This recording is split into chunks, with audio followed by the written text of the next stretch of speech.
لسنور پارێزگا دوک چەندین برژên پەیوەندیکردنê li ser hin canatîne danan mîna qutabxane û mal û şoqa û xanê û hin cihên hikûmî jî. Şarazayek jî di barê zanistî û jîngehê da dibêjîtin hebûna van borcan û zûriya wan di nava bajarê da kartêkirinên xirab hene hem li ser jîngehê û hem jî li ser tendurustiya welatiyan. نکاره روایه اف برجال نف مالا بلاد بنا نف دوایره چکوی دایره اگه ساکی دی بخدای هندک بینایت هک دو برجک آن برجک هبید وقتی تسر خود شول نکرد احتمالا موبایلات شول نکرد چون تداخل موجاته اوجی کارت کنه که السر هشی مروید کن مجیه مروید کن ولا شی مروید کن بس اوت درش خایانن لی دیار نامن لکه ما که دیرو درش دلویجی ما او برجمان دی بر خدای او مروف احتمالا بشه گلجا از گیج بیم گلجا از بیزار بیم.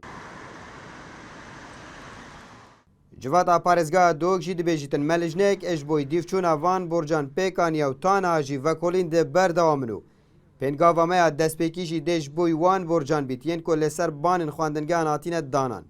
Lê divêtin xizmetên van kompaniyan jî neyêne ji bîr kirin.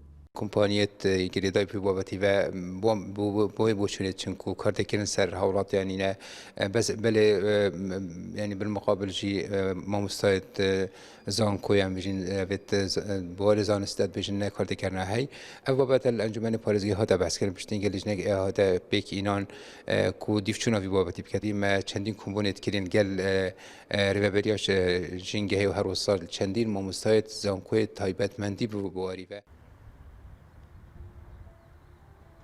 Zûriya borcên peywendîkirinê di nava bajarê da û danana wan li hin cihan lêgûriya xiftinên kesanên şareza. Divêt bawayekê zanistî ev borce bêhne danan ji ber ku dê gel borîna demî van borcan. Kartêkirinên xirab hene li ser jiyana welatiyan.